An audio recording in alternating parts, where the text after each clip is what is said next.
Okay, so today we're talking about presentations, and what I'll be talking about today will apply to your presentations going forward for future projects, although future projects will be, there will be several new components that we'll talk about then.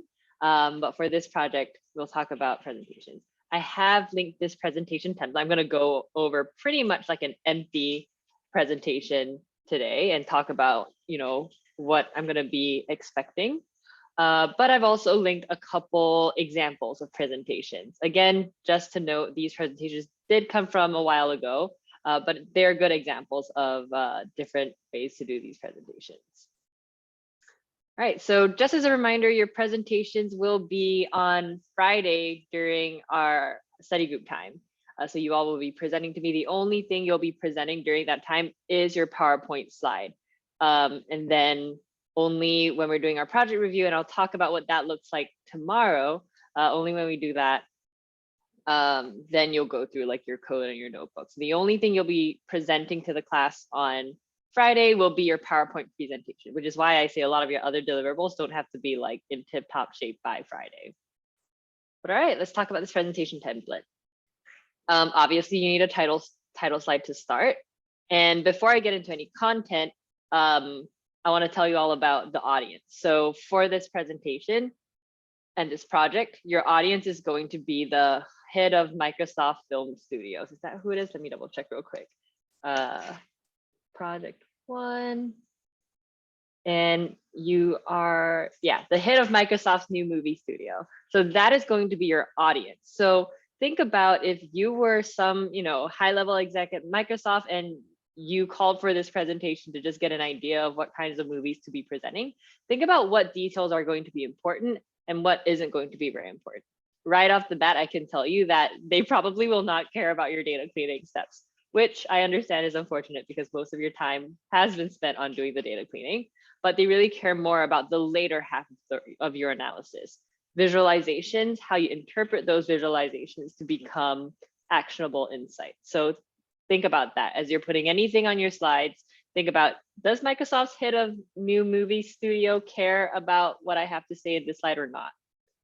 And anything that you're unclear of, feel free to let me know. There is no black and white. It's like it is kind of subjective. I understand that some execs might be more interested in particular processes, but use your own judgment. Okay, so to start, have your title slide. Feel free to design it however you want. I am no designer myself, so anything you do that's like, I guess, more flashy than this will be fine by me. Maybe a subtitle and add your name. The first thing I think you should start with is recap why you're doing this project. We did set up a business case for this particular project. In future projects, not as clear, but for this particular project, it is to tell Microsoft what kinds of movies they should be making based on other movie data. So you can go in as much depth as you would like, but yeah, just a motivation for doing this project. To start, before you get into this is what you should do, Microsoft, before you get into that, you should summarize your data. So you were provided with a bunch of data sets, but it is important to give a high level overview of what data you actually ended up using. I think every group that I've spoken to at least is using a different subset of data. So in that case, did you subset your data by date? Maybe based on their profit margins or based on maybe particular genres. So because everyone's subset is going to be different, it's also going to be important to whoever you're presenting this to, what data are your insights based off of. So do a very, very high level summary of your data. First of all, your sources. Something that I've seen recently is some students like to put like the file names rather than the actual data sources. So you don't have to write like, what was it, like imdb.titles. whatever it was. Literally just tell us what your sources were. Did you get your data from IMDb, TMDB, Box Office Mojo? If you're not sure where one of the CSVs comes from, let me know and I can tell you. Did you use a provided data set? Did you API web scrape? And then, as I was saying, give us a snapshot of your data. How many movies were included in your analysis? What subsetting, what what details did you subset your movies based on? For example, did you only look at movies from 2017 to 2018?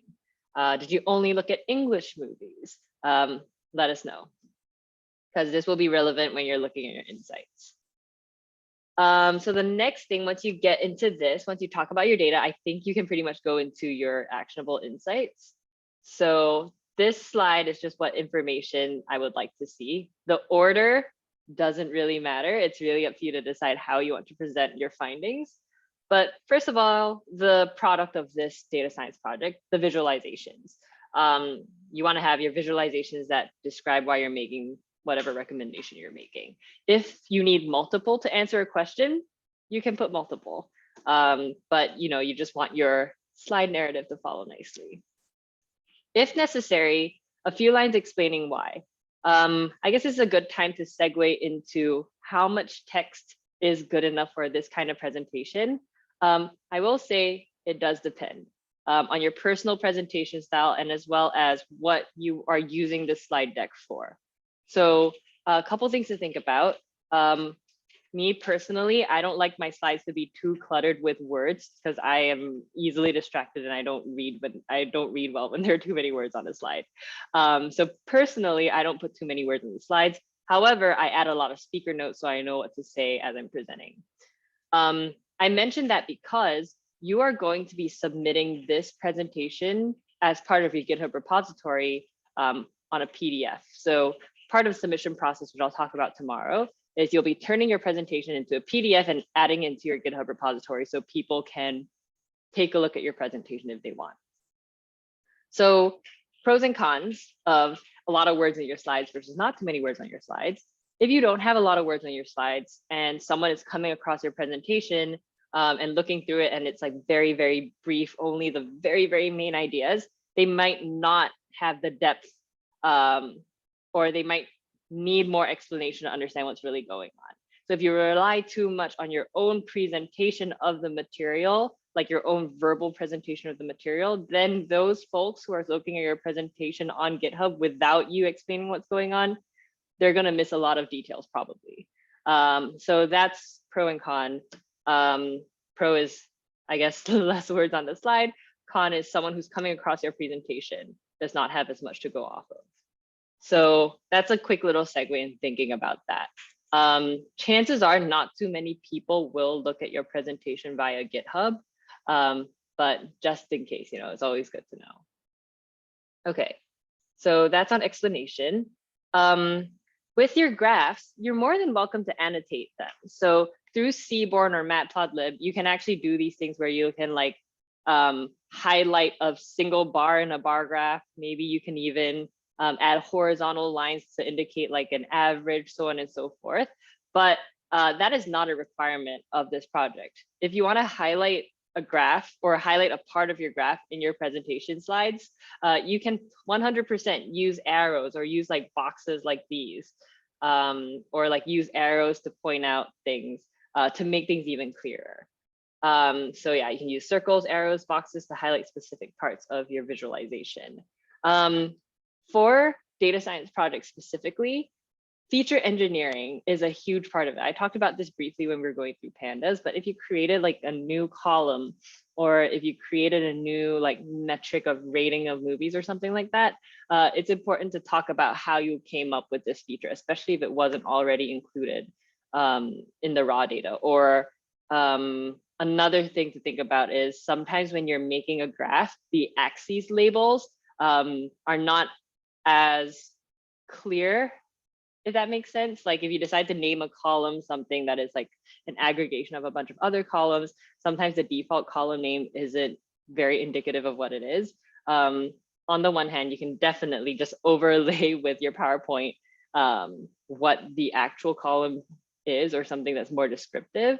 But also, yeah, in feature engineering, try and explain how you got those features, especially if it's not something that's immediately understandable by your audience. So that's on insights. Pretty much the same thing for 4 or 5 insights. Don't forget, if you are in a group of 2, you should have at least 4 insights. And if you're in a group of 3, you should have at least 5. Next, your summary and conclusion slide. So I think it's a good idea because these insights will each take a little bit of time to just summarize everything at the very end. Summarize all of your insights in a single slide, and if applicable, add any overall recommendations. Remember that for this particular presentation, the main goal is you're making recommendations to Microsoft's movie studio on what kind of movies they should be making. So you do want to phrase your conclusions in the form of recommendations, not just interpretation of your graph. I think that's where you have that real bridge from technical to non-technical. So don't just stop at, this is what I see in my graph, cool. Go from that result that you're seeing in your graph to an actual recommendation. This information should also be nicely annotated and not annotated, but it should be nicely documented in your Jupyter notebook as well. And also in your README, and README I'll talk about tomorrow.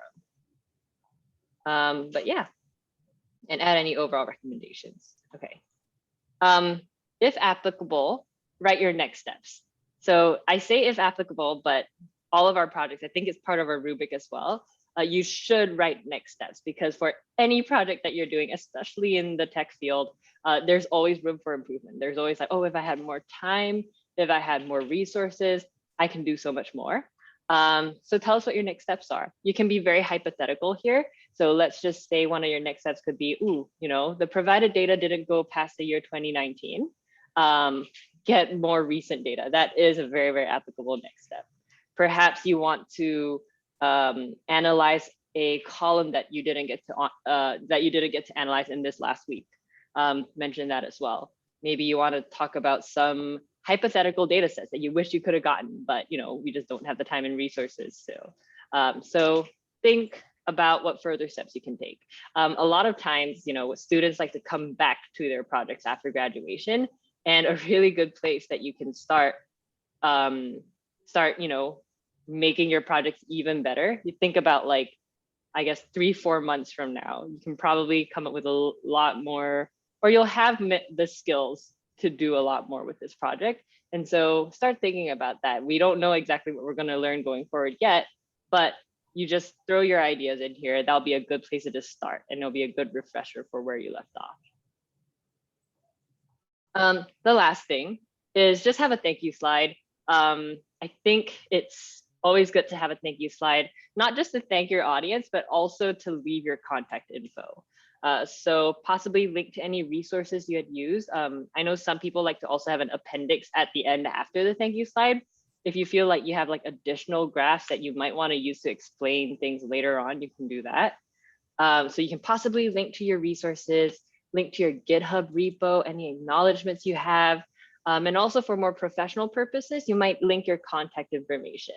For the most part, LinkedIn should be good enough. If you don't have a LinkedIn, that's fine. But just for like the sake of having it there, people like to leave like their email, their LinkedIn. Don't need to get any more personal than that.